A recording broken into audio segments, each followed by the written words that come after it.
백기정 이호선의 사건 와이파이.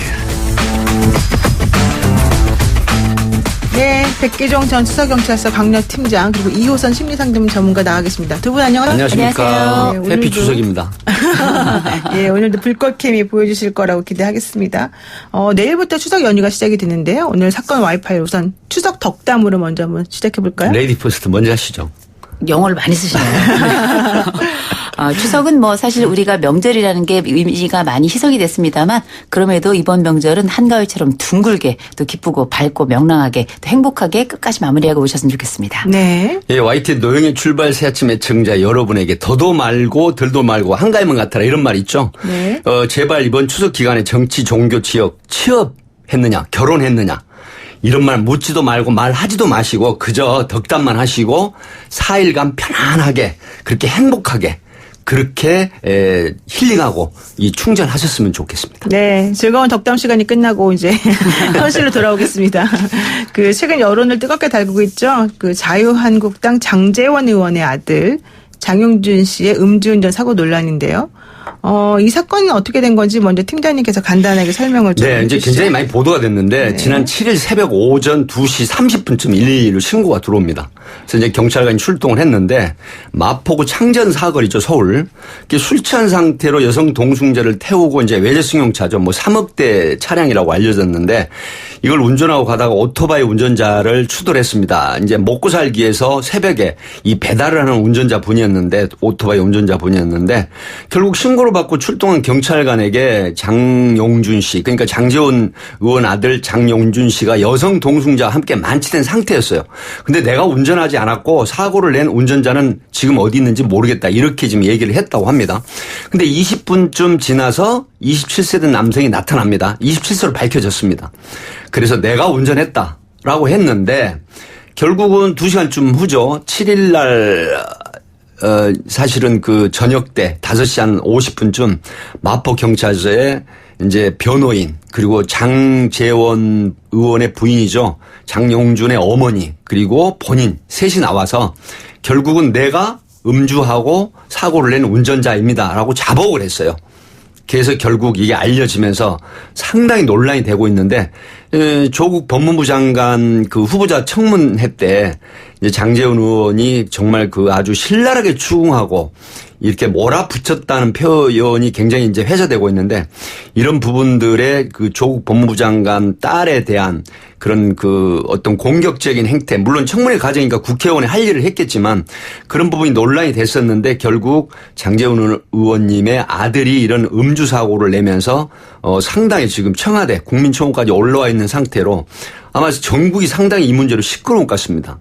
네, 그러니까 사실 제가 조금 보면은 중간에 이 장 씨가 그 현장을 이탈했다는 거 아닙니까? 그러면 결국 뺑소니 아니에요? 특가도죠? 그렇습니다. 제가 뭐 다른 방송 매체에서도 이제 그 교통 전문가들한테 이제 자문을 좀 해서 물어봤는데 사실 그 뺑소니라는 건 이런 거예요.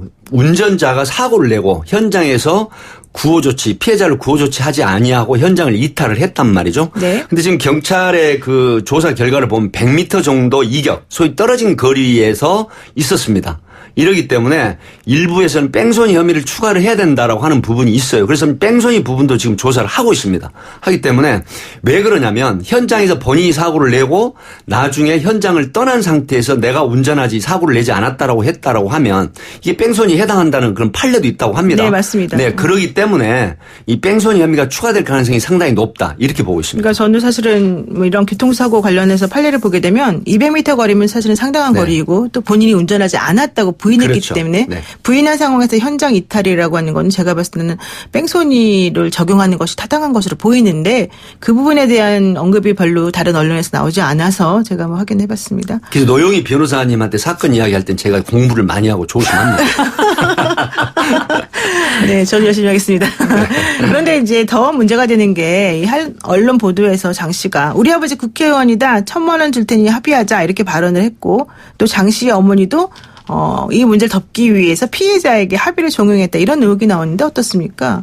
지금 논란이 좀 되고 있습니다. 왜 그러냐면 그때 당시에 보도가 됐었던 부분이 이제 있었어요라고 하면 지금 왜 이런 말이 다시 그 부인을 하고 와전이 됐다라고 할까라고 하면 피해자하고 이 장영준 씨 측 변호인이죠. 이상민 변호사라고 알려져 있는데 무려 경상임에도 불구하고 3,500만 원의 교통사고 합의를 하기로 했습니다. 네. 라고 해서 지금 피해자가 보낸 메시지도 있다라고 이제 이렇게 주장을 하시는 부분인데 사실 이런 과정에 약간은 조금 변질이 될 수가 있지 않을까 하는 합리적인 추론이 가능하거든요. 왜 그러냐. 사실 술 취한 상태 0.12면 만취 상태거든요. 동승자가 여성 동승자도 음주 측정을 같이 했습니다. 음주 방조 부분 때문에.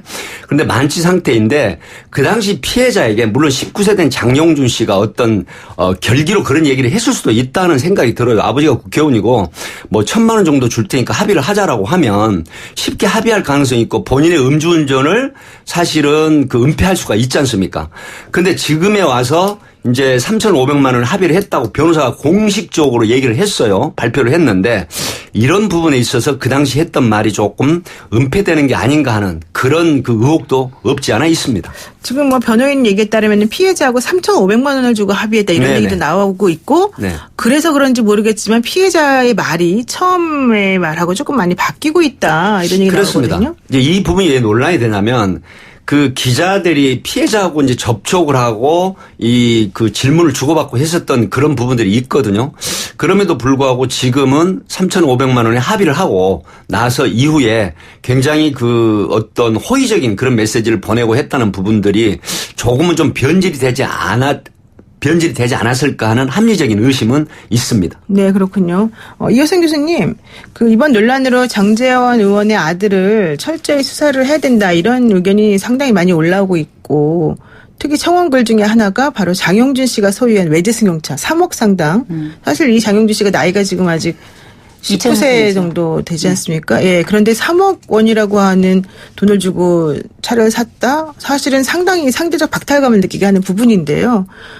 이와 관련해서 우리 지금 국민들이 느끼는 허탈감, 박탈감 이런 건 정확히 어떤 걸까요? 이게 단순히 박탈감이라고 하는 감정적 주제만은 아닌 것 같고요. 이게 결코 각각의 여러 개의 사안들이 뭉쳐 있는데 결국 하나하나가 다 결코 가볍지가 않습니다. 그러니까 지금 이제 20만 이상의 이야기들이 나오고 있는 건데 왜냐하면 일단은 이 사안 자체가 되게 무겁죠. 음주운전입니다. 우리가 그렇죠. 윤창호법을 통해서 누군가의 목숨을 앗아간 이런 행위가 살인행위다라고 해서 더 무겁게 법을 적용하도록 하는 법의 엄중성에 관련된 주제가 하나 있고요. 네. 두 번째는 이 사건이 발생했던 시점 자체가 아버지였던 장제원 의원이 이 도덕성에 대한 굉장히 강력한 방점을 찍고 청문회를 마친 상황이었고 시청률도 어마어마한 상황이었거든요. 그렇죠. 이 이야기가 끝나고 말 그대로 마이크에 침이 마르지 않은 상태였어요. 그런 상태에서 그 아들인 장윤준 씨, 래퍼로서 활동하고 있는 친구가 지금 사고를 낸 거고 그다음에 세 번째로는 이 장윤준 씨가 가지고 있는 개인적 이력이었습니다. 그 전에 고등 래퍼 나왔을 때도 그때 성매수 의혹으로 이제 하차를 했었고 한 달이 안 돼서 다시 또 다른 랩 프로그램에 나와가지고 오디션 프로그램에 나오면서 무리를 일으켰던 적이 있었던 데다가 네. 또 한 가지 말씀하셨던 대로 지금 20세 2000년생인데 그럼 이제 고등학교 막 졸업한 거거든요. 그런데 3억에 달하는 물론 리스라고는 합니다만 3억이면 리스로 해도 몇백만 원씩 한 달에 내거든요. 과연 이게 20살 갓된 재벌집 아들도 아닌 것 같은데 이런 게 과연 어떤 일일까라는 생각을 하게 되고 마지막 다섯 번째는 이 지금 말씀하신 팀장님 말씀하신 대로 음주운전 이후에 처리 과정에서 아무래도 뭔가 이상하게 납득이 되지 않는 부분들이 계속 생겨나는데 이런 해결되지 않은 의문들이 함께 합쳐지면서 사실상 이게 제가 볼 때는 이 자기 덫에 걸린 종합 사건 선물 세트가 아닌가 이런 생각이 들어서 이런 부분들 중에 단 한 가지도 용납하기도 어렵고 납득도 어렵고 해결돼야 될 부분들이 많은데 뭔가 생각보다 너무 조용하거든요. 청문회 건에서 우리가 가졌던 전 국민적인 관심에 비해서는 이 여러 가지 복합적 사건들을 볼 때 지금 사안은 오히려 너무 조용한 건 아닌가. 네. 이런 생각이 들었더라고요. 네, 그래서 지금 사실 비판 여론이 경찰을 향하기도 하고 있습니다. 왜 장용준 씨를 현행범으로 그 당시 체포하지 않았냐? 왜 추석 지나고 난 다음에 부르겠다고 얘기를 했느냐? 이런 얘기 나오고요. 또 더 중요한 건 허위 진술을 하면서 범인을 도피시키려고 했던 제3자 정체가 밝혀지기 전까지 또 여기에 대해서는 사실은 함구를 하고 있었거든요. 이게 국회의원 눈치 보는 거 아니냐. 특히 목소리 큰 장제원 의원이 있기 때문에 더 그런 거 아니냐 이런 얘기 나옵니다. 어떻습니까, 팀장님? 네, 이제 두 가지를 말씀을 드리겠습니다. 단순 음주 운전 적발 같은 경우에는 현장에서 자인서를 받고 그다음에 이제 적발 보고서를 내는데 이때 적발 보고서를 낼 때 TIS라고 합니다. 뭐 불가피하게 또 영어를 써야 되겠습니다. 트래픽 캅 인포메이션 매니지먼트 시스템이라는 교통경찰 관리 입력을 하고 네. 보고서만 냅니다. 그런데 이제 음주 사고 같은 경우에는 임의 동행을 요구하거나 현장에서 그 현행범 체포를 할 수가 있습니다. 물론 현행범 체포 같은 경우에는 상당히 중한 사고, 도주의 우려가 있거나 피해자가 중상 이상을 입었을 때 현행범 체포를 하거든요. 그렇지 않은 경우에는 이제 임의 동행 요구를 하는데 이런 경우는 사실 현장에서 현행범 체포하기는 굉장히 어려웠다. 왜 그러냐? 장영준 씨가 사고를 내고 그 즉시 자기가 사고를 냈다라고 했으면 되는데 그렇지 않고 알려진 바대로 뭐 국회의원이다 1,000만 원 주고 합의를 했다 이제 이런 얘기는 차치하고 내가 운전하지 않았다 이렇게 출동한 경찰관에게 이 얘기를 했어요. 그리고 나서 20분 후에 다른 사람이 현장에 나타났습니다. 그리고 내가 운전했다라고 했기 때문에 이때 장영준 씨를 현행범 체포하기는 현실적으로 어렵다. 이제 이런 측면이 있기 때문에 사실 사후에 밝혀진 거지만 본인이 블랙박스나 그다음에 방범 TV, 교통 TV 이런 걸 봐서 도저히 다른 사람이 운전했다고 하기에는 나중에 밝혀지면 더 큰 문제가 있다라고 판단이 됐을 겁니다. 그래서 이제 2시간 후에 경찰서에 와서 자복을 한 건데 이런 부분들 때문에 현행범 체포를 왜 안 했느냐라고 하는 비판은 사실 현실적으로 경찰의 현장 상황을 좀 이해를 못 하시는 분들의 비판이다 싶어서 이런 말씀을 드립니다. 네. 그러니까 그 한 2시간 있다가 어머니하고 변호인을 대동하고 와서 내가 운전 사실을 한 거다, 음주를 한 거다 이렇게 시인한 그 부분. 그렇습니다. 경찰서에 자진 출석을 한 거죠. 네. 그리고 또 이제 제3자를 내세워서 운전자가 자기가 아니라는 거를 주장하려고 했던 부분들은 그렇죠. 네. 사실은 만약에 CCTV 같은 것들이 없었으면은 끝까지 갈 수도 있었겠지만 그게 아니라 이제 너무 워낙 밝혀질 수밖에 없는 상황이었기 그렇죠. 때문에 어쩔 수 없이 그랬을 것이다. 네. 그 부분도 사실은 상당히 생각해 봐야 될 부분인 것 같네요. 자, 그리고 이번 논란으로요. 과거 장영준 씨가 했던 발언이 또 문제가 되는데요. 이 장 씨가 2017년에 그 힙합 오디션 프로그램에 출연해서 유명해진 거 아니겠습니까? 근데 당시 아버지를 욕하는 네티즌을 향해서 뭐 니네 페북이나 인터넷 너머로 배운 얄팍한 정치 난 눈앞에서 배웠다. 그 얄팍한 지식을 아는 척하지 마 이런 말 했단 말이에요. 그러니까 눈앞에서 배웠다는 건 아버지가 내 앞에 있기 때문에 나는 직접 눈으로 봤다 뭐 이런 얘기인 것 같은데 이게 무슨 뜻입니까 도대체? 뭐 아버지가 국회의원이니까 정치와 관련된 사안들을 직간접적으로 듣거나 또 그 관련된 인사들을 눈으로 보거나 만나거나 했을 가능성이 높고 거기에 따라서 이제 앞으로 뒤로 어깨 너머로 뭐 배운 내용들이 아마 있긴 있을 겁니다.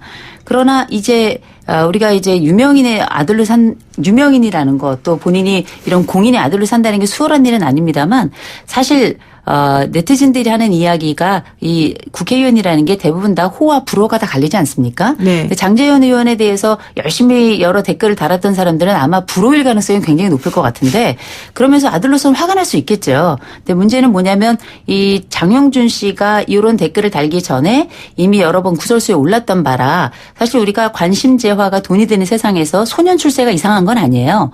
그러나 이 소년 출세와 관련해서 장영준 씨가 나오면서부터 굉장히 여러 불미스러운 사건들이 계속 반복적으로 연루가 됐기 때문에 사실상 이 본인이나 혹은 아버지의 그 영향력이 나름 크다고 생각을 했던 것 같고 근데 이제 보통 이런 댓글을 정치적으로 다는 분들은 보면 이 장윤준 씨보다 나이가 많을 가능성이 높거든요. 네. 그럼에도 불구하고 이 사람들의 반응에 대해서 발끈한 건 이해가 가지만 이 부분이 마치 본인이 더 잘 많은 것을 알고 있고 더 비밀스러운 것을 알고 있는 것 같은 이런 뉘앙스를 주는 거는 좀 적절하지 않았다고 판단이 되고요.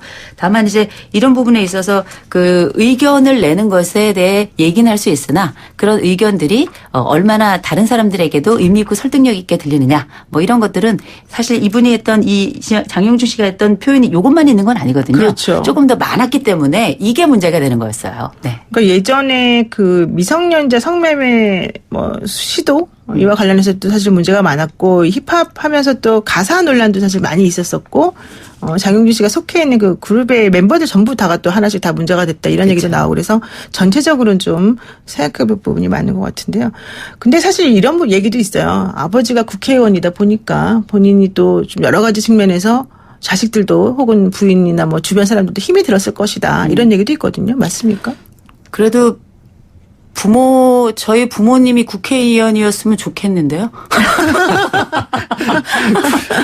왜 어떤 면이 좋을 것 같으세요? 아니, 이를테면 우리가 다 네. 어떤 면이든지 빛과 그림자가 있죠. 네. 그래서 사실 우리가 부모가 국회의원이어서 얻게 되는 여러 이익들도 사실상 없다고 말할 수 없을 겁니다. 네. 그리고 뭐 실제 불이익이나 어려움도 또 본인이 감내해야 될 부분들도 분명히 있을 거예요. 근데 우리가 지금 문제가 되는 건 우리가 이렇게 공인으로 산다는 것, 또 그 가족으로 산다는 것, 그리고 지금 이 장영준 씨 같은 경우에는 본인도 뭐 나름 유명인 아니겠습니까? 뭐 TV도 나오고 막 그랬으니까.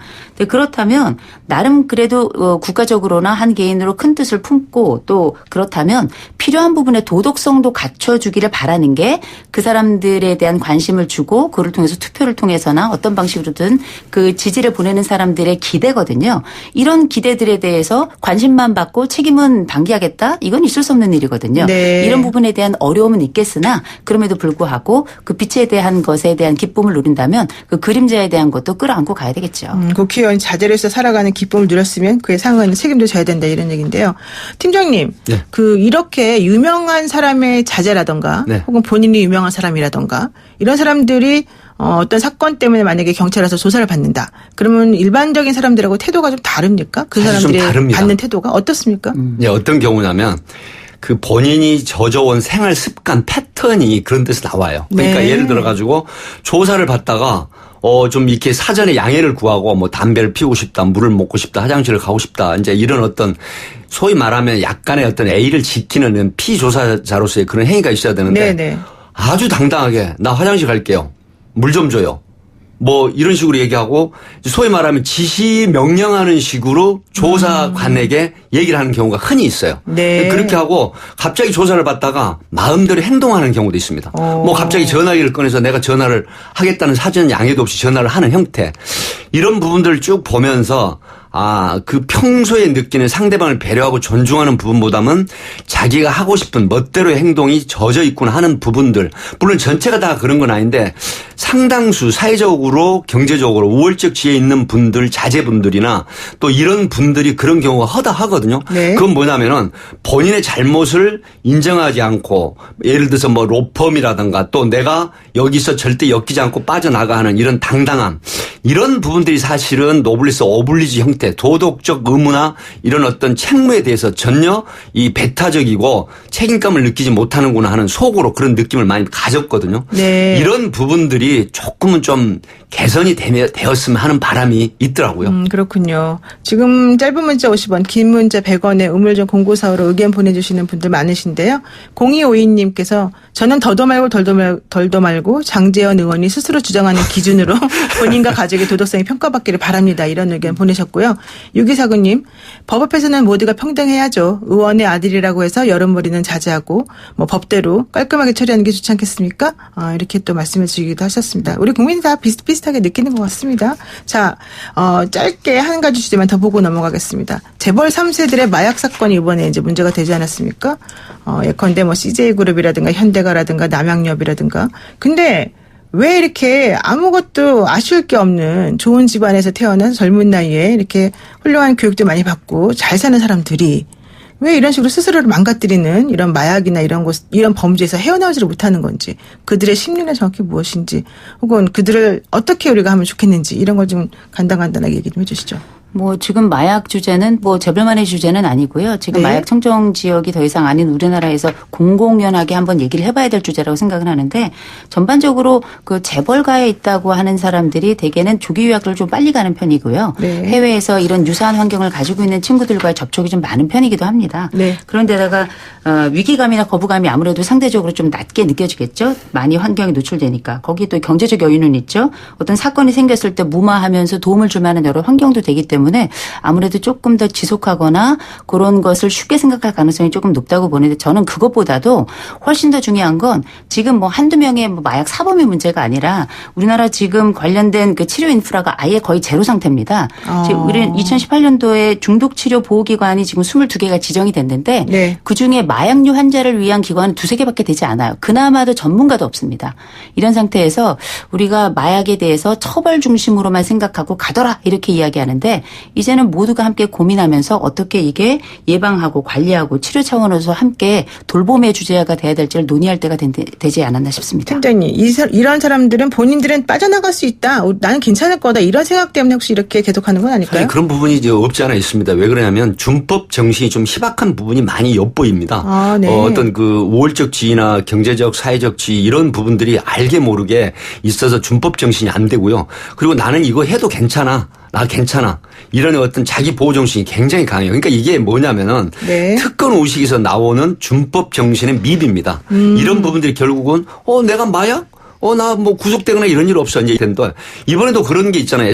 SK그룹 창업주 그 손자. 그 다음에, 뭡니까. 정주영 명예회장의 팔남 그 정몽희 씨 현대 엠파너스 회장 그 장남. 네. 또 남양유 매선유 항하나 씨 문제. 뭐 박유천 씨하고 연인 관계 때 헤어졌죠. 다 집행유예를 받았는데 이번에 CJ그룹 이선호 씨 29세도 사실은 컬럼비아대에 나오고 재혼으로 알려져 있는데 아니 지난 그 1일 날 새벽에 미국발 예객기 타고 들어오면서 이 대마 액상 카트리지 그리고 젤리형 사탕형 이런 거 수십 개를 백팩 뒤에다 메고 오는 백팩에 숨겨가지고 들어오다 적발됐는데 사회적으로 큰 논란이 되니까 셀프 구속이 됐죠. 네, 그렇죠. 나 구속시켜 달라. 네. 이렇게 해서 구속이 됐는데 이런 부분들 때문에 사회적으로 우월적 지위나 어떤 선도적 지위에 있는 분들이 결국은 국민들에게 미치는 영향은 굉장히 악영향을 미친다. 네, 이렇게 생각을 그렇군요. 합니다. 네.